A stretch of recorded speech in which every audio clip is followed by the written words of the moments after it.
नमस्कार, मैं हूं आपके साथ मयंक। देखिए, आज 27 तारीख है, जंग का 28वां दिन और कई सारी नई खबरें आई हैं जंग को लेकर। मैं एक एक करके आपको बताऊंगा। देखिए, डोनाल्ड ट्रंप ने कहा है कि हम 10 दिन कोई हमला नहीं करेंगे। शायद वो 10 दिन और तैयारी करना चाहते हैं। इसके अलावा खबरें आई हैं कि हिजबुल्ला ने जो है ज़बरदस्त मिसाइल अटैक्स किए हैं इसराइल के ऊपर, और अब हिजबुल्ला भी जो है वो बैलिस्टिक मिसाइल्स फायर कर रहा है, जिससे खासा नुकसान हो रहा है इसराइल को। जो ईरान मिसाइल्स फायर कर रहा है वो तो कर ही रहा है।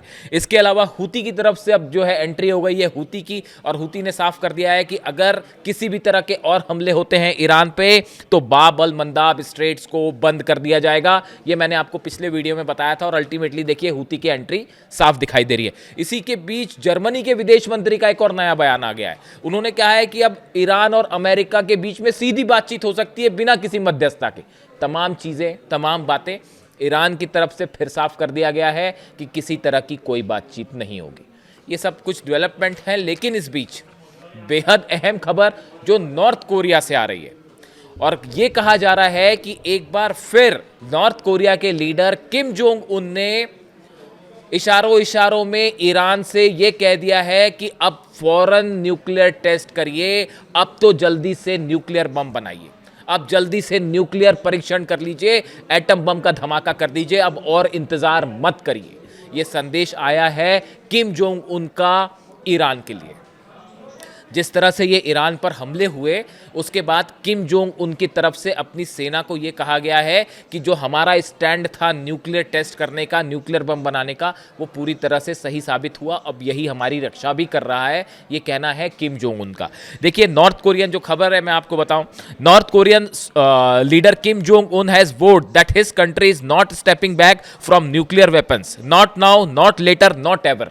उन्होंने ये कह दिया है कि नॉर्थ कोरिया की लीडरशिप जो है वो एटम बम से, न्यूक्लियर परीक्षणों से ना कभी पीछे हटी है, ना हटने जा रही है, और भविष्य में भी कभी नहीं हटेगी, और हम अपने न्यूक्लियर हथियार हमेशा बनाए रखेंगे। In a speech that sounded less like routine policy and more like a warning, the North Korean leader declared that his country's nuclear status is irreversible, no ambiguity, no room for negotiations. Kim Jong Un ने यह कह दिया है, साफ कर दिया है कि उनकी न्यूक्लियर पॉलिसी, एटमी पॉलिसी इररिवर्सिबल है, वो उससे कभी पीछे नहीं हटेंगे, और उसके बारे में किसी से कोई बातचीत नहीं करेंगे। देखिए, ये जो पूरा बातें किम जोंग उन कह रहे हैं, ये ईरान पर जिस तरह से हमले हुए और मिडिल ईस्ट में जो जंग छिड़ी हुई है, इसका उन्होंने कंक्लूजन निकाला। नॉर्थ कोरिया ने हमेशा ये कहा कि हमें अपनी रक्षा के लिए हमने एटम बम बनाए हैं, और ये हमारा डिटरेंट है। जब तक हमारे पास एटम बम है, दुनिया की कोई ताकत, ट्रंप की ओर इशारा है, अमेरिका की ओर इशारा है, हम पर हमला नहीं कर सकती, और अगर हम पर हमला करेगी तो उसका नतीजा फिर होगा न्यूक्लियर वॉर। ये बात किम जोंग उन हमेशा से कहते रहे, और जब भी कोई इस तरह का थ्रेट आता है तो वो हमेशा एक जो है बैलिस्टिक मिसाइल अपनी फायर कर देते हैं, और इंटरकॉन्टिनेंटल बैलिस्टिक मिसाइल्स की, इंटरकॉन्टिनेंटल मिसाइल्स की बात करने लगते हैं। तो उन्होंने साफ कर दिया है कि हमारे न्यूक्लियर प्रोग्राम जैसा चल रहा था वैसा ही चलेगा, और इसके बारे में हम किसी से बातचीत भी नहीं करेंगे, ये भी कह दिया है। Speaking at North Korea's Supreme People's Assembly, Kim accused the United States of carrying out state-sponsored terrorism and aggression. उन्होंने ये कहा, अपनी जो लेटेस्ट स्पीच आई उनकी, उसमें उन्होंने अमेरिका पर आरोप लगाया है कि अमेरिका स्टेट स्पॉन्सर्ड टेररिज्म और एग्रेशन कर रहा है, यानी एक प्रकार का आतंकवाद अमेरिका फैला रहा है और हमले कर रहा है। ये आरोप किम जोंग उन ने अमेरिका के ऊपर लगाए हैं, ट्रंप के ऊपर लगाए हैं। उनका कहना ऐसा है, किम जोंग उन कह रहे हैं कि असली आतंकवाद का काम अमेरिका कर रहा है, इस तरह के आरोप लगाए। Though he did not directly name Iran, his remarks suggest that the situation in the Middle East reinforces Pyongyang's believe that the nuclear weapons are essential for national security and to deter foreign intervention। देखिए, उन्होंने सीधा सीधा Iran का नाम नहीं लिया, लेकिन उन्होंने इस पूरे क्राइसिस को एड्रेस करते हुए कहा कि हमारी ये बिलीफ बिल्कुल सही है कि एटम बम जब तक हमारे पास रहेगा तब तक हमारी राष्ट्रीय सुरक्षा मजबूत रहेगी। ये नए फैसले किम जोंग उन के, उन्होंने अपनी सेना को आदेश दिया है, अपने साइंटिस्ट को आदेश दिया है कि जो एटॉमिक कार्यक्रम चल रहा है उसको और तेज़ी से आगे बढ़ाया जाए, और अपनी सुरक्षा के लिए सब इंतजाम किए जाए, न सिर्फ एटम बम की दिशा में बल्कि लॉन्ग रेंज जो मिसाइल्स हैं उस कार्यक्रम को भी अपनी सुरक्षा के लिए नॉर्थ कोरिया आगे बढ़ाता रहे। और इसी तरह का संदेश वो ईरान को भी दे रहे हैं कि अब और वक्त मत गवाइए, फौरन एटमी परीक्षण करिए। अब ये ईरान की पॉलिसी क्या होगी, ये ईरान की सिक्योरिटी काउंसिल क्या फैसला लेती है, उस पर डिपेंड करता है। लेकिन आज इस खबर को लेने का एक बड़ा वजह भी है। देखिए, एक नया बयान आया है जो कई मीडिया में है, सुर्खियों में है। मोहम्मद जवाद लारिजानी, ये लारिजानी साहब जो शहीद हुए उनके भाई हैं, इनकी तरफ से एक बयान आया है। उनकी तरफ से ये कहा गया है कि ईरान को अब एनपीटी यानी नॉन प्रोलिफरेशन ट्रीटी से खुद को अलग कर लेना चाहिए।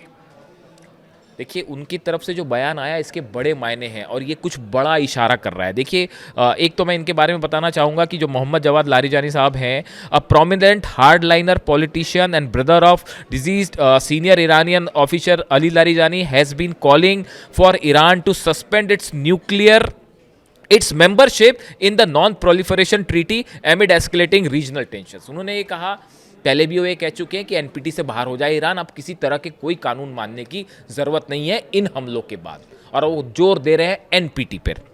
Mohammad Javad Larijani has urged the suspension of Iran's membership in the NPT, suggesting that a committee should assess whether the treaty is useful to Iran at all। वो ये कह रहे हैं कि अब हमारी सिक्योरिटी काउंसिल को ये सोचना चाहिए कि एनपीटी के नियमों को अब मानना ज़रूरी है भी या नहीं, ये ईरान के लिए फ़ायदेमंद है या भी नहीं है, इसको अलग करिए। यानी एनपीटी से अलग होने का मतलब यह है कि ईरान अब स्वतंत्र होगा एटमी कार्यक्रम को आगे बढ़ाने के लिए। अब ईरान पर किसी तरह की कोई रोक टोक नहीं होगी। शिफ्टिंग डॉक्ट्राइन को लेकर भी बड़ी खबर है। देखिए, कहा जा रहा है कि जिस तरह से हमले हुए ईरान में, उसके बाद एक बड़ा ग्रुप है ईरान में जिसका ये मानना है कि जिस तरह से सुप्रीम लीडर को निशाना बनाया गया, छोटे छोटे बच्चों पे हमले किए गए और ईरान के अलग अलग इंस्टॉलेशंस पर हमले हुए, इतने ज़्यादा हमले हुए हैं, उसके बाद अब एटम बम की दिशा में ईरान को आगे बढ़ना चाहिए। ये एक बड़ा ग्रुप है ईरान में जो अब इस बात को मानता है, खासकर अली खामनेई साहब की शहादत के बाद। शायद ये बहुत गुस्सा है ईरान में जो देखने को मिल रहा है। जो तस्वीरें आ रही हैं ईरान से, आपने देखी होगी, एक मैं तस्वीर देख रहा था अभी जिसमें एक मुश्किल से 3 साल की बच्ची होगी, वो एक मार्च को लीड कर रही है। तेहरान में एक मार्च निकलता है जिसमें हज़ारों लोग पीछे चल रहे हैं और उसको लीड कर रही है ईरान की 3 साल की बच्ची, और वो हाथ में ईरान का झंडा लिए हुए है और अली खामनेई साहब की तस्वीर लिए हुए है और उस मार्च को लीड कर रही है और पीछे पीछे हज़ारों ईरानी चल रहे हैं। उसको देख के जो पहली बात मन में आ रही कि मान लो इस 3 साल की जो बच्ची है ईरान की, ये भारी पड़ गई है पूरी अमेरिका की सेना के ऊपर, ये भारी पड़ गई है उस टॉम हॉक मिसाइल के ऊपर, ये भारी पड़ गई है F-35 जेट के ऊपर, ये भारी पड़ गई है उस बड़े बड़े एयरक्राफ्ट के ऊपर। 3 साल की बच्ची ईरान की, उसका हौसला देखिए। यही हौसला है कि आज दुनिया की सबसे बड़ी ताकतें जो हैं वो घुटने पर हैं ईरान के सामने। तस्वीरें जो आ रही है वहाँ से आप खुद देखिए, कुछ बोलने की ज़रूरत नहीं है उस पर। मैं अपने मुद्दे पर वापस आता हूँ। देखिए, जिस तरह से अली लारिजानी साहब की शहादत हुई उसके बाद जो मैं बात कर रहा था कि कई सारे लोग ये मान रहे हैं और उसमें बताया जाता है कि मोहम्मद जवाद लारिजानी जो हैं एक हार्डलाइनर हैं और उनका रुख ज़्यादा एग्रेसिव होता है, आक्रामक होता है, सेना से जुड़े रहे हैं वो हमेशा। तो उनका इस तरह का बयान है, उनका इस तरह की बात है कि एनपीटी से अलग हो ईरान। इशारों में वो ये कह रहे हैं कि अब ईरान को किसी भी रूल्स एंड रेगुलेशंस को मानने की ज़रूरत नहीं है, खासकर इंटरनेशनल या एनपीटी से जुड़े, और अपनी सुरक्षा के लिए एटमी धमाका करना चाहिए। इस तरह की उनकी इशारों में ये बात करें। हालांकि जो मुस्तफा खामेनेई हैं ईरान के नए सुप्रीम लीडर, उनकी तरफ से बयान आया है कि हमारा एटम बम जो है वो हमारा ईरान का हौसला है, ईरान की हिम्मत है, इस तरह का वो बयान आया है उनका। लेकिन लगातार ये एटमी परीक्षण वाली बात अब जो है वो बढ़ती जा रही है, ईरान में डिमांड बढ़ती जा रही है। देखिए, कुछ समय पहले एक बयान आया था, वो भी अमेरिका की तरफ से इस तरह के बयान दिए गए कि 48 घंटे के अंदर जो है वो ईरान जो है वो न्यूक्लियर बम बना सकता है, एटमी परीक्षण कर सकता है, इस तरह के बयान आए। उस समय भी ये जो मोहम्मद जवाद लारिजानी साहब हैं, इनकी तरफ से ये बयान आया था कि अगर दुश्मन ऐसा सोचता है तो दुश्मन गलत नहीं सोच रहा। उन्होंने कहा था कि अमेरिका अगर ये सोच रहा है कि 48 घंटे में हम बना सकते हैं बम, तो आप गलत भी नहीं सोच रहे हैं, आप सही सोच रहे हैं। लेकिन वो तो ये हमारी मॉरलिटी के हमने बम नहीं बनाया, ये बात हमेशा कही जा रही। कई एक्सपर्ट ये कह रहे हैं कि अगर खामेनेई साहब चाहते तो कब का न्यूक्लियर धमाका कर देते, लेकिन उन्होंने कहा कि नहीं, हम वेपन ऑफ मास डिस्ट्रक्शन नहीं बनाएंगे, और वो इस बात पर कायम रहे। लेकिन अब नई परिस्थिति है, उनके ऊपर हमले हुए। ईरान में देखिए जो जिस तरह के हमले हुए, अटैक्स हुए हैं, छोटे छोटे बच्चे शहीद हुए हैं, अब उसको लेकर क्या कहा जाए। तो उसके बाद एक बड़ा आक्रोश है लोगों में, और वो कई लोगों का ये मानना है कि अब वक्त आ गया है कि अब रुकना नहीं है, अब तो टेस्ट हो ही जाना चाहिए। और किम जोंग उन भी इसी तरह की बात कर रहे हैं, इशारों इशारों में वो कह रहे हैं कि अब हम तो किसी से बात नहीं करेंगे, हमारा प्रोग्राम जैसा चल रहा है उसी स्पीड से, बल्कि उन्होंने आदेश दे दिया किम जोंग उन ने कि और तेज़ी से न्यूक्लियर प्रोग्राम को आगे बढ़ा, यानी कोई हमला करने की सोचे भी ना। तो अब सवाल ये है कि क्या ईरान की न्यूक्लियर डॉक्ट्राइन में, देखिए ये अभी तो जंग के हालात हैं, डोनाल्ड ट्रंप भले कहते रहें, कुछ भी कहते रहें, 10 दिन बाद रोक दिया है, हमला करें ना करें, वो लगातार हमले जारी हैं। अभी जब मैं आपसे बात कर रहा हूँ, अभी थोड़ी देर पहले तेहरान पर हमले हुए, मिसाइल्स गिरी है थोड़ी देर पहले ही। तो अब ये सब बातों का कोई मतलब नहीं है कि कौन कह रहा है सीज़ फायर होगा नहीं होगा। इसी बीच में एक बड़ी बात और करना चाह रहा हूँ, अगली वीडियो में मैं इस पर बात करूँगा। जो ईरान के बॉर्डर्स हैं उन पर ख़ास नज़र रखने की ज़रूरत है, चाहे वो कुवैत से जुड़ा हो, चाहे वो इराक से जुड़ा हो, चाहे वो अफ़गानिस्तान से जुड़ा हो या पाकिस्तान से जुड़ा हो। ईरान के जो बॉर्डर्स हैं उस पर काफ़ी हलचल है।